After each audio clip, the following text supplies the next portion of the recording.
Hey, it is Wednesday, September 10th, 12:08 a.m. So I guess it's really September 9th because I haven't gone to bed yet. See, this is the thing with time. This is the thing with the clock, with the calendar. We use them to make society run, but they're rudimentary. They're old. They cannot convey growth. And consciousness is growth. It's becoming. It's a verb. It's movement. We are creation being, creation doing. You can't put that on a clock. You can't put that on a calendar. You can't measure that with a clock, with time. You can't measure the growth that I've experienced in the past 3 years with time, with dates. What I have experienced makes certain to me our eternal existence beyond all of this physical, beyond. I don't know that I want my work shirt apparent. Not to strip, but I think my work shirt needs to be off.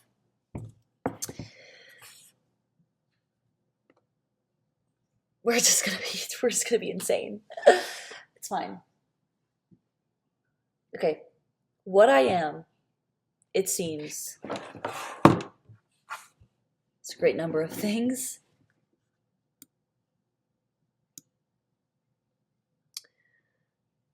It seems as though this ego that I'm living came here with a purpose, or at some point picked up a purpose along the way. We could really go with either one. I'm beginning to understand the way in which, as I live my life, there's many different stories that could explain how I became who I am, and all of them are equally true. And I don't really have to choose just one, but there's certainly like a dominant one, and I feel that I'm seeing all of these stories race to the finish line in a way, or race to this meeting point where something is going to happen that's going to make clear to me these different threads of my being. And when I say stories, I just mean so the mind, what it does. First, let's get this out of the way. You're not the mind. Okay? Obviously, it's how most 99% of people operate, is thinking that they are the mind, they are the thinking thing. And some people even know that they're not the mind, but still operate as if they are.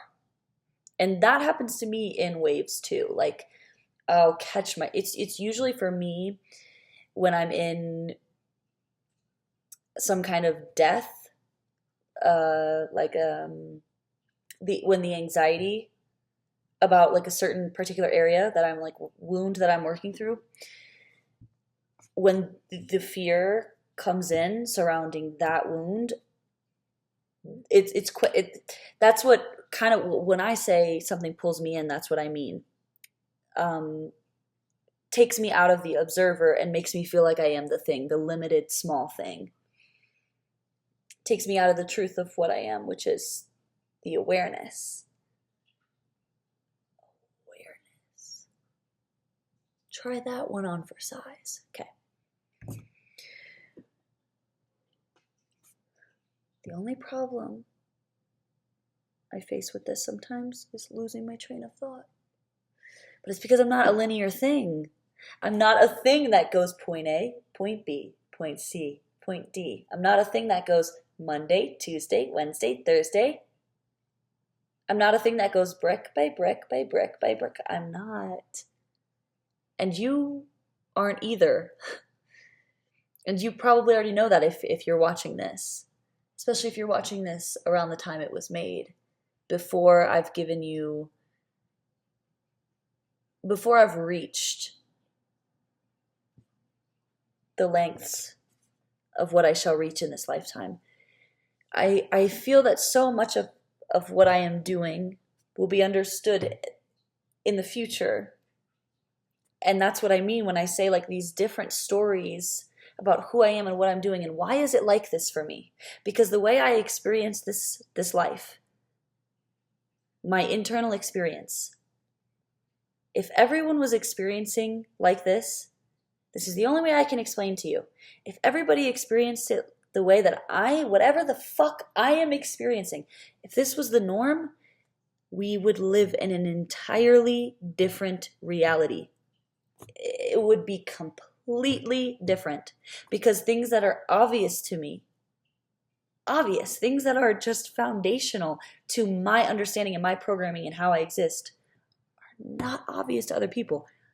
And that's not like a truth that I was like happy to come to. I feel like I resisted that and was just very like, no, we do. And I need to just simply assimilate into their way of seeing and being and thinking.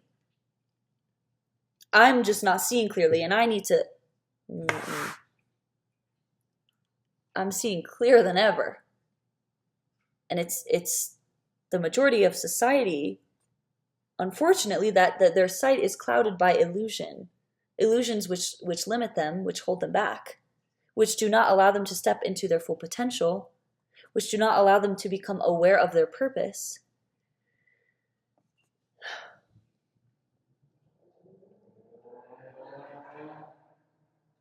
You hear that?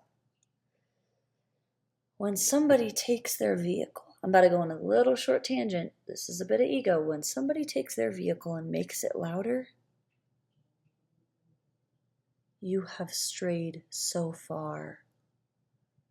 You have strayed so far, we've nearly lost you. Why produce abhorrent sound that the spirit cringes at, that the spirit wants to just crawl out of its earthly body? You are so far gone. But I don't know. Look how cute that is. You're not so far gone that you cannot return. Return home. Return, because home is peace. Home is peace, bliss, love, fulfillment. That is what we are, and that is home. The ego, the thinking mind. I've come to this awareness lately that it wants to die as much as it wants to live. You see, I seem to believe, my ego seems to believe that I face things that many do not want to face. And that is what allows and has allowed for such a rapid transformation. I've gone through a period of 3 years in which I truly, no other way to explain it, but like a hero on his odyssey. Like, how many battlefields I've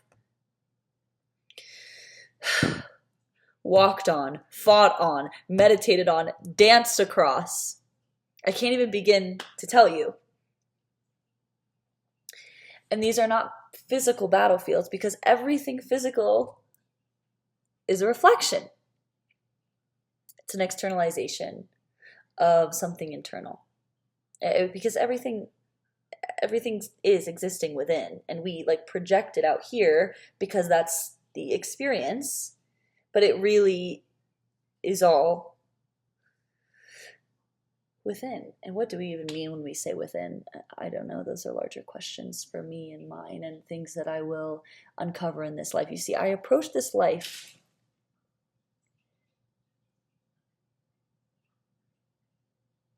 like a researcher. I approach consciousness like a researcher. All of this I'm studying. So why I document Isabella and her thoughts and her beingness and her likeness and her songs, all of these things. I document her extensively and have over the past 3 years for everything. Thoughts, feelings, experiences, everything. The stranger things, the subconscious, and then the more conscious, like logical, linear things, but also the strange oceans which exist within us. I document because consciousness is it's the object of my study. And how can, it's almost like, somebody says this, it's either Ram Dass, no, it's somebody, that it's like, oh fuck, I can't even reproduce it, I can't fuck it up, but it's like, how can the thing within the thing try to study the thing? Like if I'm a point in consciousness, right? And consciousness is this ocean, and then we're all different points, or it's a net, whatever metaphor, and we're all different points on it, right? And it's like this fluid thing and whatever. How can I attempt to study the whole thing from this? And my response to that would be two things.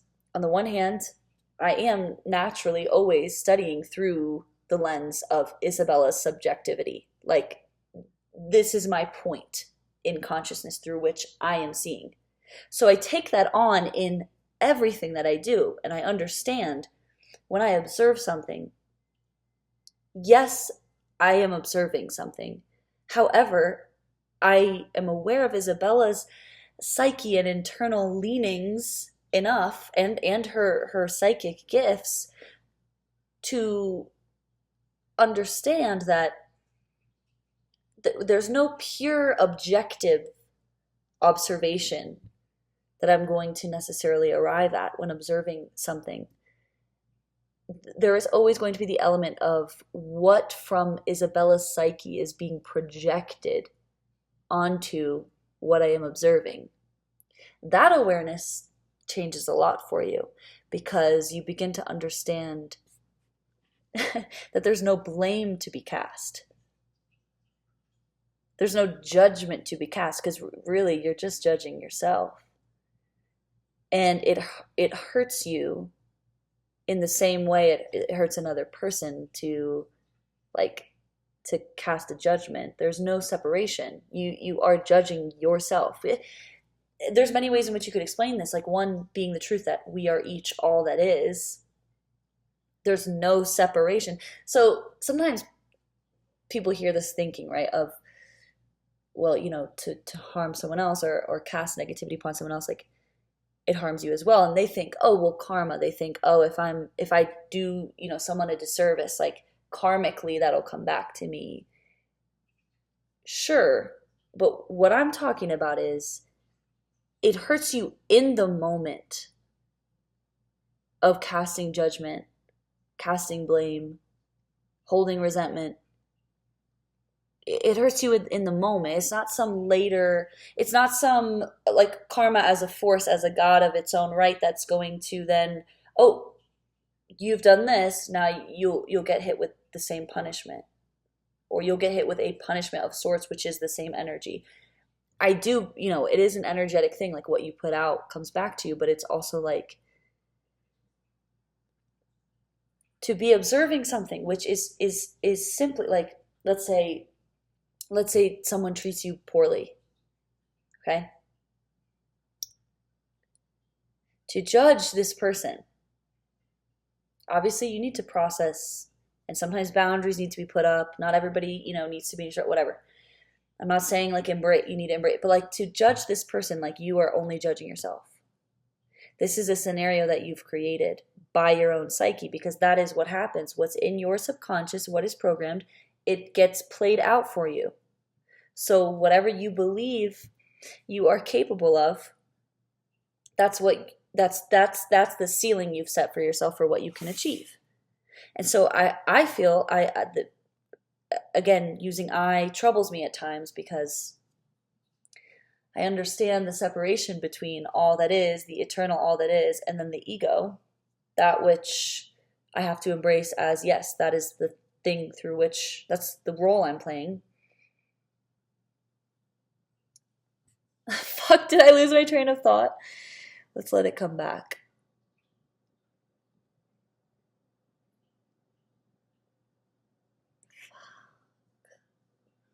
This brilliant mind, sometimes when I lose my train of thought, I'm like, be serious.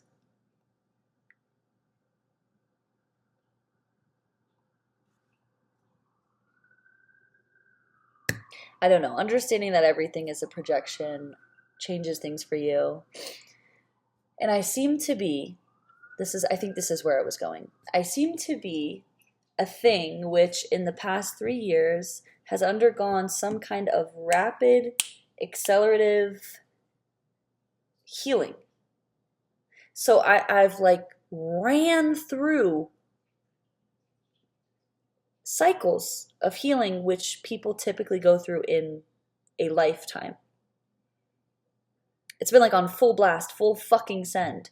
And yeah, of course, I can just say that, and I know and I imagine that the perception of that, like it comes across a certain way. And I imagine there are naysayers.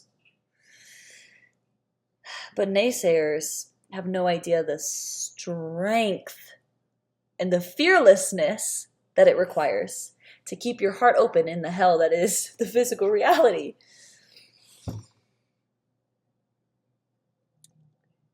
I seem to be a thing which can serve as an example. Because I seem to be a thing that shocks and inspires and delights and changes and shifts and excites and ignites and catalyzes. I seem to be a thing which receives a big reaction. And big is so relative. But I have this theory that is kind of coming alive as I record this, that once you work through the limiting beliefs that are set upon you, again, you go through this experience of understanding that you are not even the thing, you are the awareness, right? You are the observer. However, we're also the ego in this life, in this reality. We are also the ego. I am also Isabella. That seems to be something which is coming back online for me. It seems like it was almost extremely necessary for me in these past 3 years to really connect with the awareness so that I could see everything from a higher perspective. And like, because there was a moment in which she decided she was going to, she saw a glimpse of what could be. She saw a glimpse of what truly is and was and what we are a part of. And she said, oh, I can have everything that my inner child dreamed of. She said, oh, I don't have to suffer. She said, oh, I have something within me that has been buried, long buried, hidden like a precious, precious gem in the deepest, darkest mine within her. And she said, I believe I'm brave enough to venture into the depths, to find that gem, to find her gift, to find her power, to find her purpose, and to cradle it gently to the surface to be displayed for the world. There was a moment in which, even though she didn't know that's what she was doing, I didn't know that's what I was doing, but now, once again, this is the strangeness of time giving us an experience of knowing, now knowing and not knowing then I didn't even know I was starting. I didn't even know I was setting something into motion. And now it's so clear to me looking back, like when I was setting something into motion. Because who I've become in these 3 years and the transformation, I can't even begin to explain to you what I've been shown, what I've experienced. It's unlike anything that a version of me 3 years ago could have even conceived of. It's not linear. It is simply like, it's not linear. It's not logical. It is not of the earth, the world that I was living in prior. And I understand I had to break these I had to really look at the limiting beliefs that I was occupying under, that my ego was occupying under, but I also, because I was still connected to the ego, I had to observe them, to study them, and to break free of them, and then create new beliefs with which my ego was going to operate by. And as a result, I feel much more spirit, because the beliefs are closer to this kind of philosophy of truth, of understanding that I have about beingness. So the beliefs like kind of control, you could say, or they direct the ego, and they direct outcomes. But you can change those beliefs, and I've changed those beliefs to that has brought my ego closer to my spirit in a way. There's more alignment between the two of them. And this is kind of the theory, getting back to what I was saying. This is theory, like once you deal with the limiting beliefs, you enter the subconscious. Once you begin to deal with them, you enter the I think you have to enter the subconscious to really see them for what they are. In the beginning, a lot of my limiting beliefs were like kind of, what's the right word? They were more specific. Okay, they were more like, she can't sing or something, or like, even though she wants to like be good at that, she doesn't have a good voice, or like she doesn't have, total dexterity with her words. They were like all of these like little things, right? And so in the beginning, that's kind of an entry point, and you're like working with those, and you're working with like, well, when did I learn? Or like, just things about the body, things about like, oh, well, I don't even know. Her nose is too big, shit like that. Even though, girl, I'm Italian. This is fucking Roman architecture. In the beginning, the beliefs were like that. They were specific. And then you get deeper and deeper into the subconscious, and you begin to see that these specific beliefs are actually coming out of larger limiting beliefs, things that are very at the core of who you are, and they come from just wounds in childhood. These are things like, I am unworthy, I am unloved, I do not have enough. And see, those larger beliefs like kind of, they spurt out into like little, like the unworthiness, like spurts out into like some scarcity stuff or something. Do you see what I'm saying? Like, really, there are bigger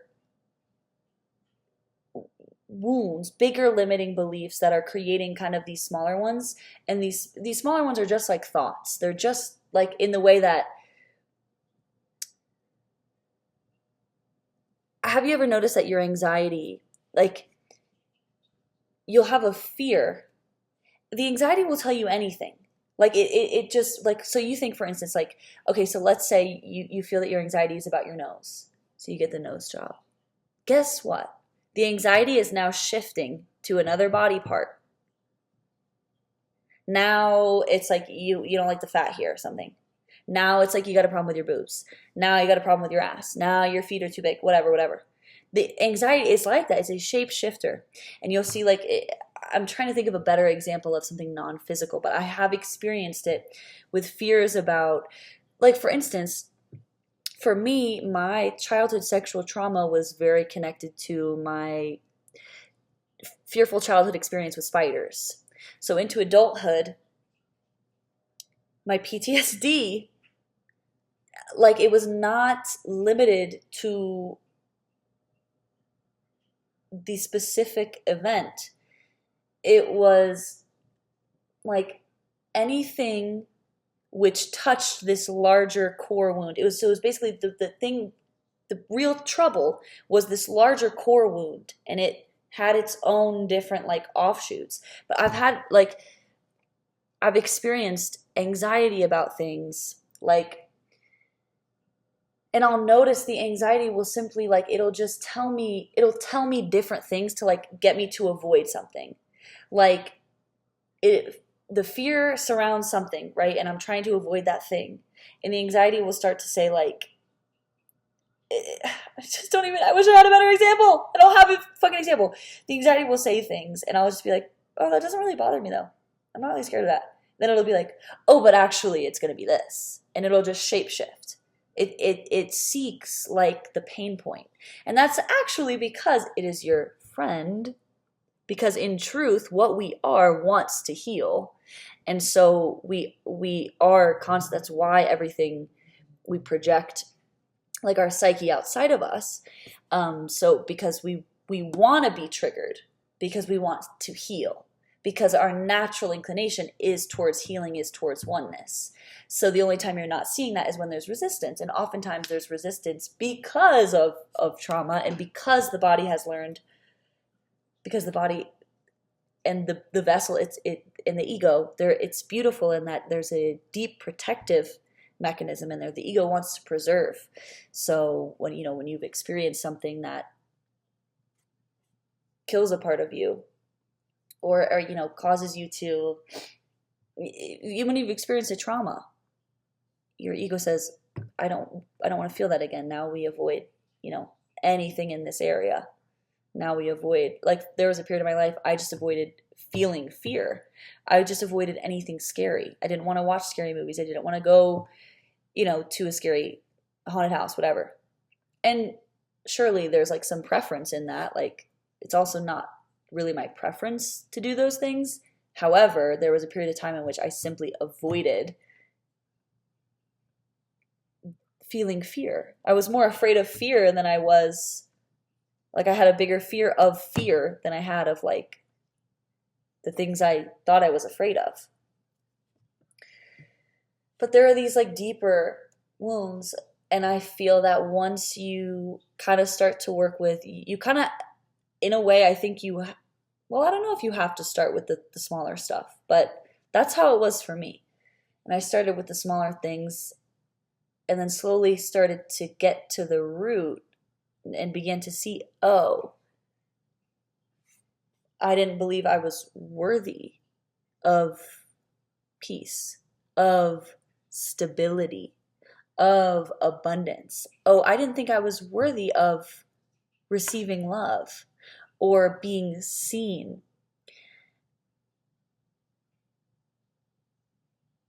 Or I didn't feel safe. Oh, it didn't feel safe for me to be in this context. Oh, in the past, it wasn't safe for me to be in this experience. It wasn't safe for me to be seen at this deep and vulnerable level. So you go through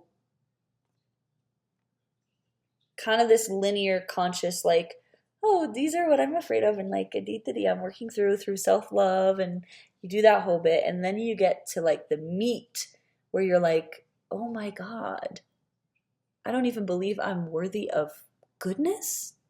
I don't believe I'm worthy of peace.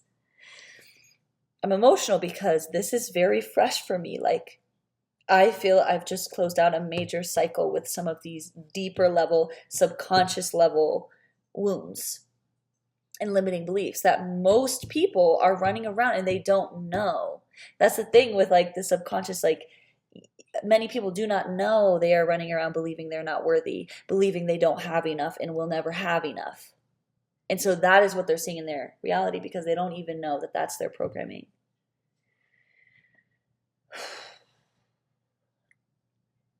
Let me tell you something. You are worthy. You are worthy for no reason.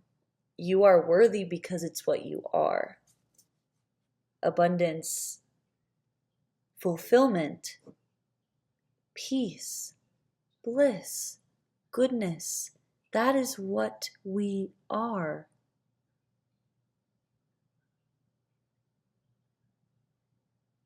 And we are worthy of lives that reflect that truth back to us.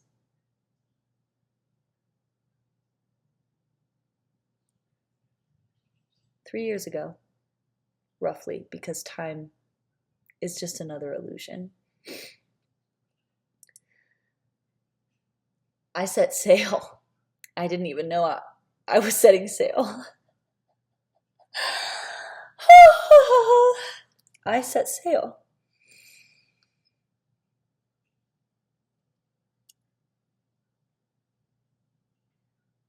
And I didn't know what I'd find. There really wasn't. I was going after a feeling. I was following intuition.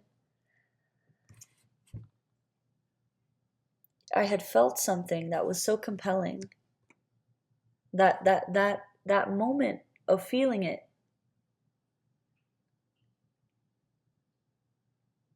was so profound and so out of my world of understanding, out of my world of what I was capable of conceiving, that the only way that I can understand it is someone gifted it to me, something gifted it to me.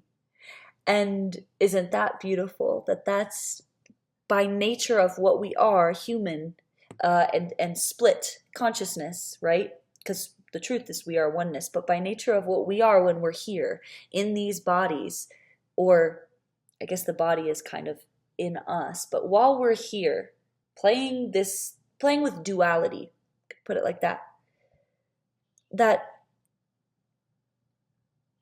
to experience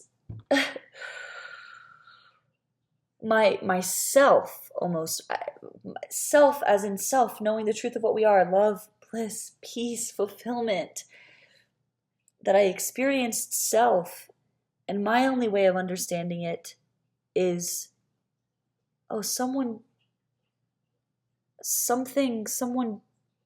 gave this to me.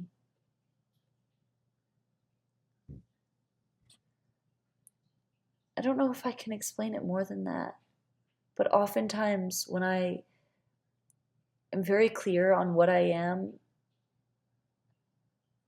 I feel as though it was a gift.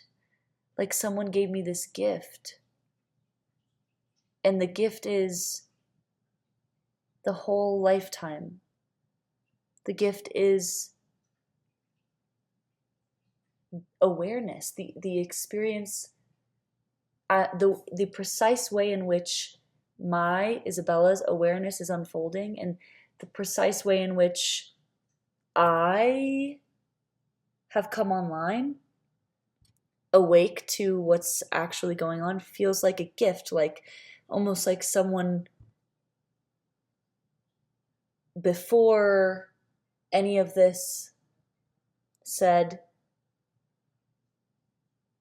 this is a gift. And that it's so profound to see it that way, because on the one hand, it has been euphoric, beautiful, like a coming home. And on the other hand, but actually they're both the same hand, but on the other hand, as I've experienced it in this dual experience, it's been painful, terrifying, hideous,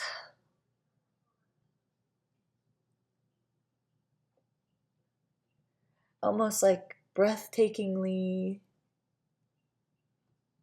evil. But even in my voice, I hear that as a question, because I know it's not evil, but it's something sometimes to know this, the bliss and the truth, and so then to experience this, the perceived lack of that.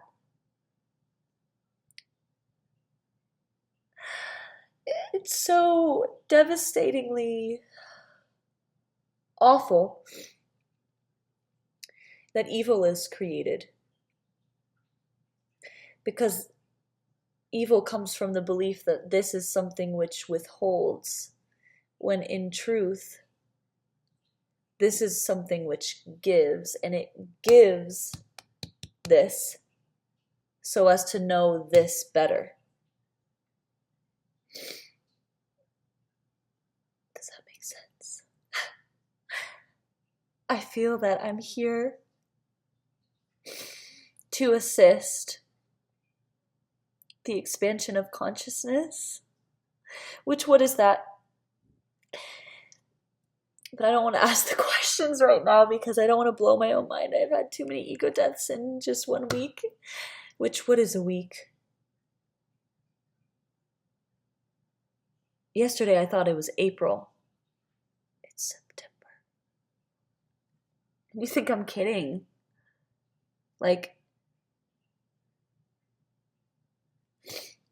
it's one of those, all of this is one of those, you cannot know it until you experience it. So much of like what I've studied, it always resonated with me. So I know some people read or experience like these kind of testimonies of something so nonlinear and so like existing outside of the logical, rational mind's understanding of reality, the blocks, that it's so expansive, it's so connected to a higher way of seeing that some people are totally turned off by it. I don't know, for whatever reason it's always been so resonant in me. Like there was always a place for it. And so any information of this kind, like I've been on for years, Ram Dass and Alan Watts and Terence McKenna and Bashar and Louise Hay and Abraham Hicks and Eckhart Tolle, like all of the and the Kabbalion. I read that years ago. I ought to reread that because I read it years ago and I feel like I'd get more from it now. I mean, and just crazy, like mystical, like it's always been resonant in me. And some people, you're probably of this same soul tribe. I mean, there's so many different ways we can categorize. We can say light workers, we can say earth angels, like all of these things. And it is useful. Like it's a different language, it's just like astrology. It's another language. There's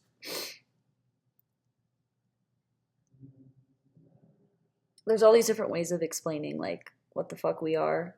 But if this stuff resonates with you, then you are of it and likely on a journey of your own. And if it doesn't,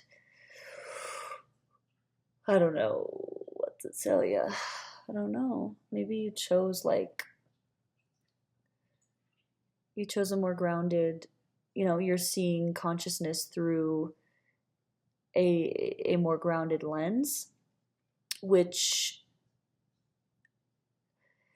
it's like without those seeing the grounded lens, how would those of us see the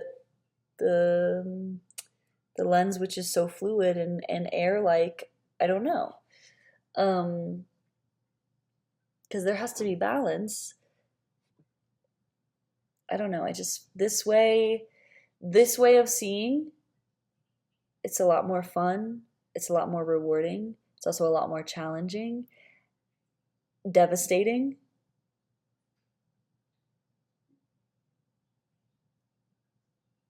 But I would not change it for anything. Oh, I wouldn't change it for anything. It's like the things that are revealed to me, to experience this consciousness.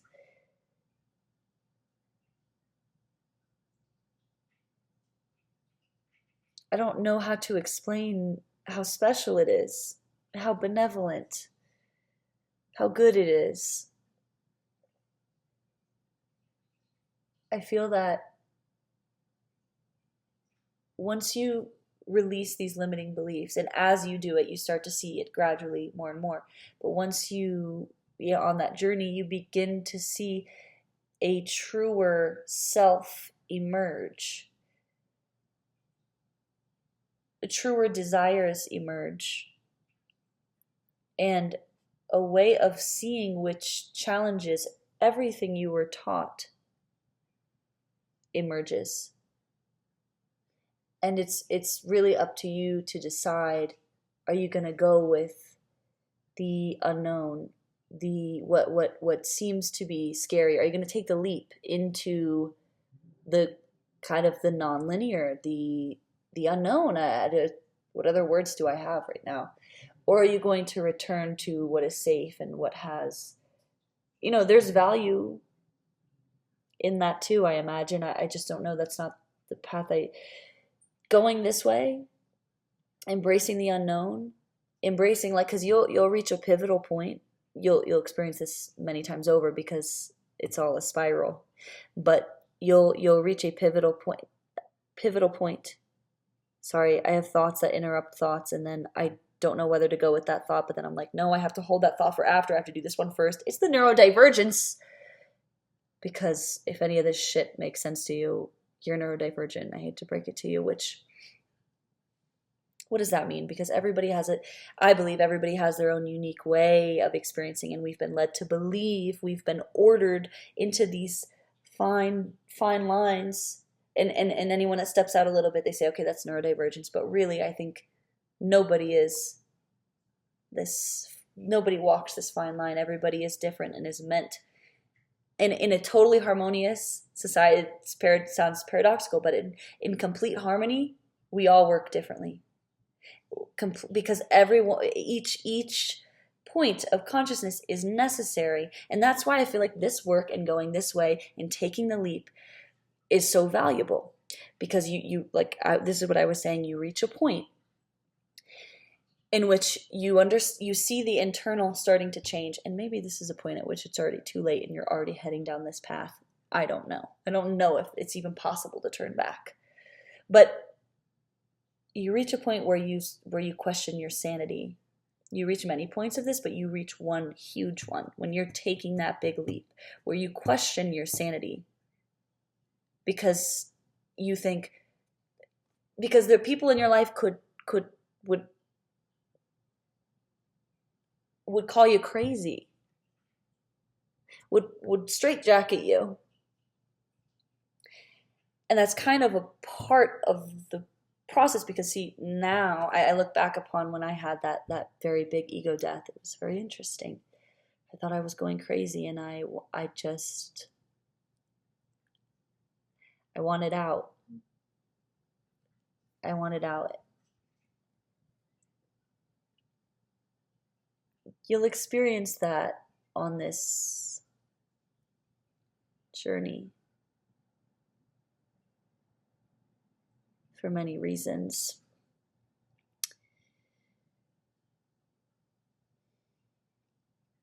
Or just in many different corners, you'll experience that thing which wants more, which sees that it can and is more, and then struggles to wrestle with its limitations. And so you think you want out. There's a lot. That's something we can get into another time. There's a point at which you question your sanity, and you fear taking this leap. But taking this leap is the most rewarding thing you will ever do. I cannot even begin to explain the way in which my life has changed in these past 3 years.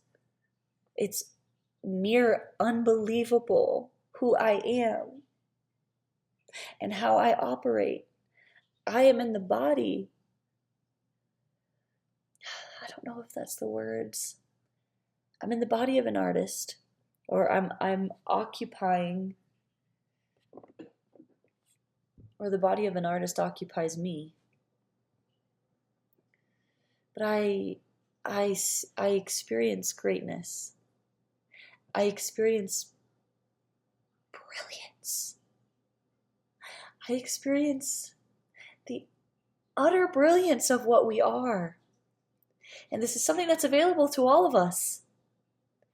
That is what this path has afforded me. Leaving behind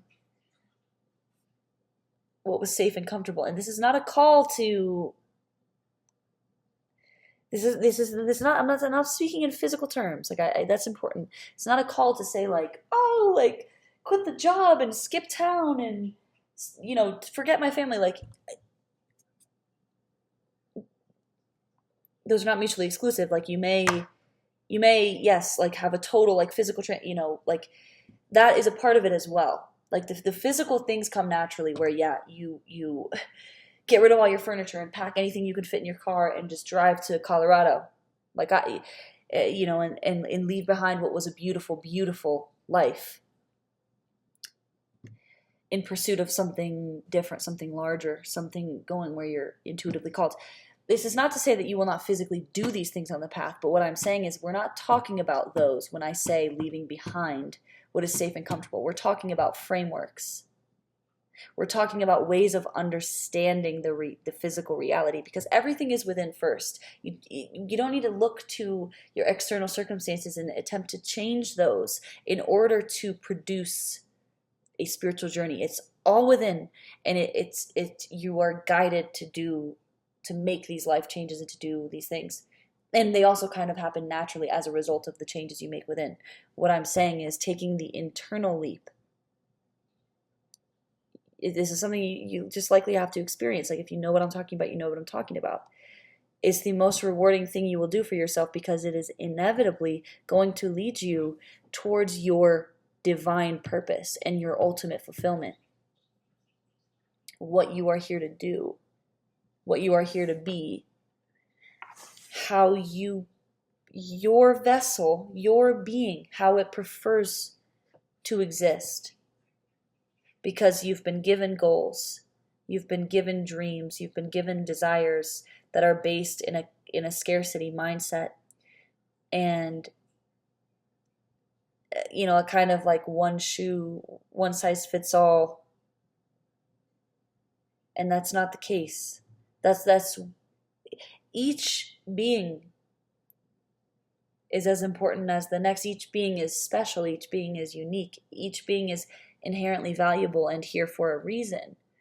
So it does us no good to all be following this old framework that was given to us, to I don't even know. I don't believe that there's any like larger, on the physical level. Yes, there is a larger scheme keeping us in line, allows those overseeing to build capital.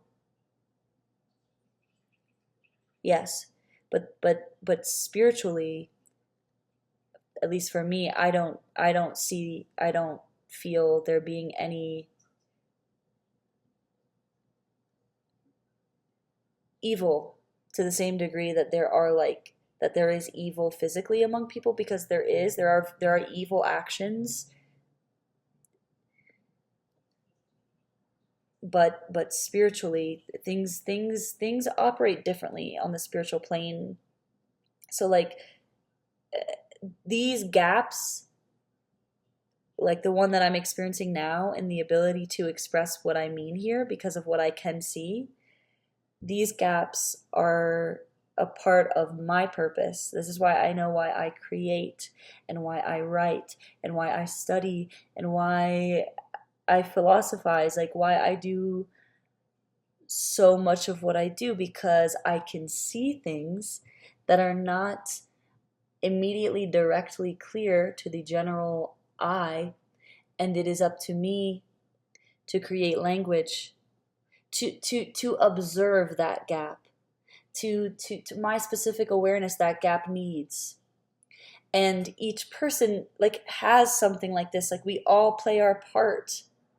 We are all inherently valuable, and that is why this path, whatever, just going within to find the truth, rooting yourself within so as to understand that the physical reality is secondary to what is true.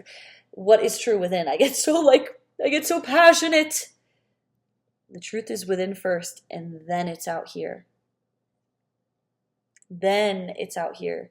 So you don't want to look to the outside world for truth. You look within for truth, and you experience the outside world, and you study it, and you allow it to inform you and guide you back in. Experiences cannot be all one thing. There has to be contrast for us to better see the truth, if that makes sense. So evil, there are evil actions, but I don't believe there are evil people. You can be consumed by evil actions, I guess, and become what, yes, we with language would call an evil person. But the truth of what we are beneath, yeah, so maybe there could be an evil ego, certainly, because the ego is constructed at the end of the day.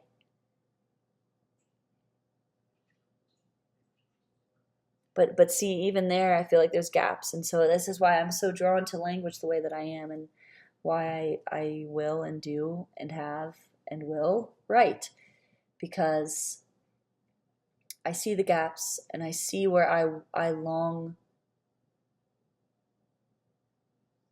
for us to be able to communicate. And I guess it's because we are a world that focuses on the external that it feels so necessary to me to create something which can offer people a way back to the truth that's within. I think people need ways back. They need a route home. They don't know how to get there. And so I create and I exist and I offer so as to give that. And then there's also the side of my ego that it wants to experience art. It has made itself art. It has made itself a masterpiece. It has made itself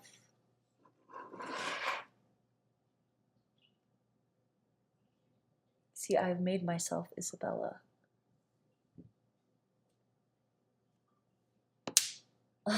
I get so caught up in my purpose that I forget that I exist. I forget that, like, I'm person too, and that, like, I desire, and that I long to have experiences and long to be cherished like I cherish, and to be seen like I see,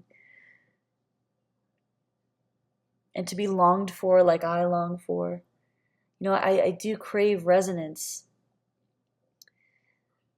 And something that's been specific to my journey it's been forefronted with total lack of resonance. I mean, it's begun now, and I see the place I'm in now where I'm seen. I am seen, I am loved, I am appreciated, I am valued. People see my brilliance, they see my gift. I don't know that they totally understand it, and it'll take a lifetime and never. But I feel seen in a way that the first 3 years of this journey, I felt profoundly unseen and overlooked and misunderstood and written off. I'm a real underdog. They didn't see me coming. They did not see me coming up. They didn't see me. And now I'm all that they can see.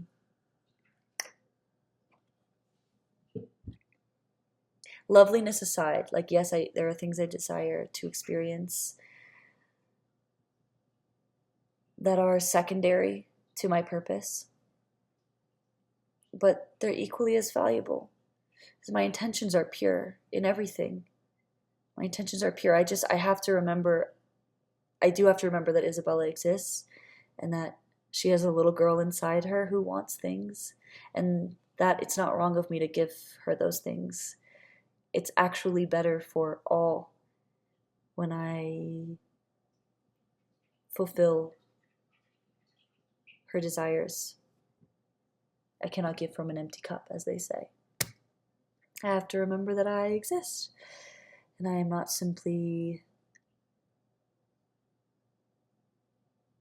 just a light, you know? I know that my purpose, if we had to sum it up, is to be light and to lighten things, to lighten people, to lighten the load, and also to display light in such a way that, what does light do? It inspires, it brings about dance, it brings about liveliness. It casts shadows. So it reflects the darkness in a way that some are uncomfortable with. But the thing is, we crave almost to be uncomfortable with the darkness because we want to see the light. We want to understand the light. We want to understand our light. And the only way to do that is to fully reckon with the depth of the darkness. It is what allows us, with each shade, with each contour, with each contrast, with each iteration of wound, we see the light better. We see the light more clearly. And the light, that's the thing. I have had this intimation from the beginning that what we are, our truth, what we are, is so good that we cannot conceive of it. It is so, it's like it goes beyond the word good. It is the total neutrality of all. It is what allows us here with no judgment so as to understand it. It is so good we can hardly conceive it. We can't conceive it. And that's why we must experience it. At least as humans, we cannot conceive of it. As the eternal all that is, it's just, there's nothing to know or not know. But as the human, with each, we cannot look directly at the light.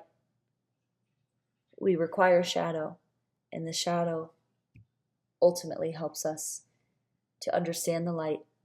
And with each iteration of shadow, we see the light bigger and greater and stronger and brighter.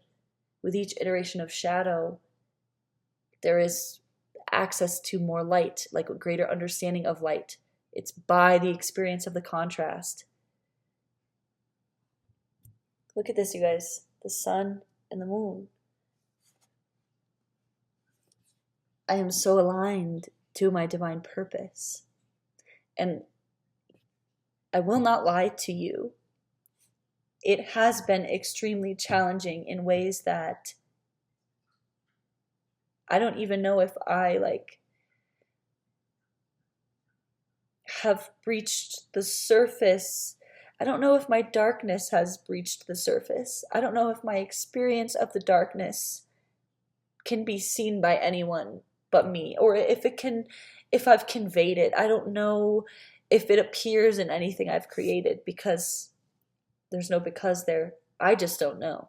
Because the reason I don't know,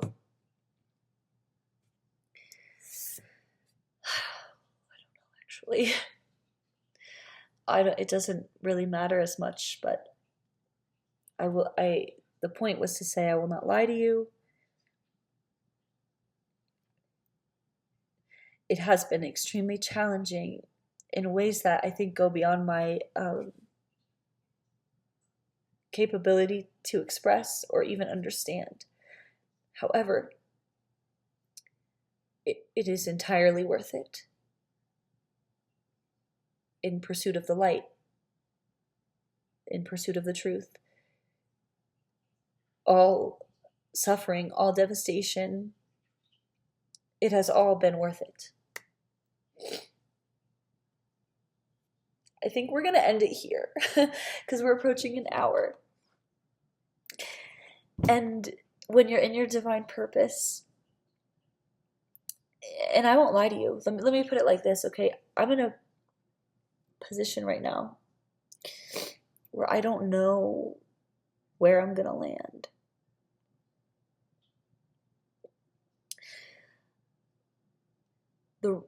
Excuse me. Oh, that feels so good. release. The road ahead has become a bit unclear.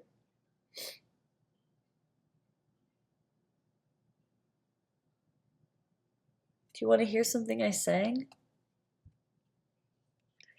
Want to hear something that came out of me earlier about this whole transformation? I guess I'm just saying that to say, like,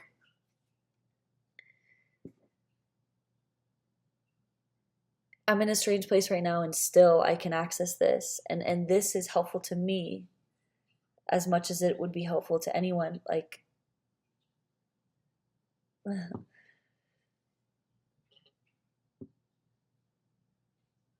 anyway, this is helpful to me. Sorry, I got a text from someone I am romantically, intimately connected to, although we've never been intimate physically. That's another thing that this path affords you, a profound connection to life, to other people, to life, to all things. Your ability to connect grows deeper and deeper. You feel things deeper and deeper the more you go on this journey. And what am I even talking about, this journey? Because again, like, I don't know. I think it's just a commitment to truth. It's like an openness to what we are. I don't know. But your connections grow deeper and your experiences grow much more profound. Your connection to yourself grows deeper too. Your connection to everything.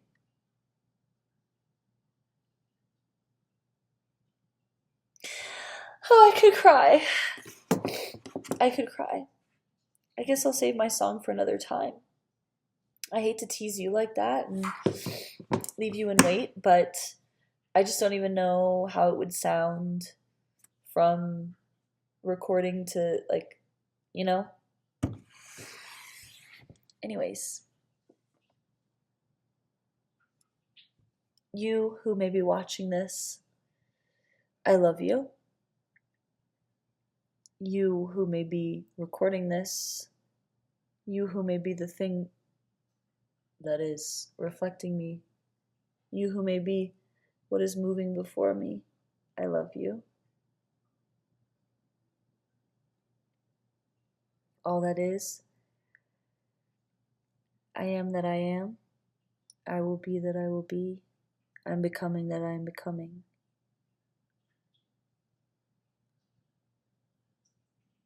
I wish you nothing but love and truth and inner peace, peace with what is, acceptance of all that is, and peace with it.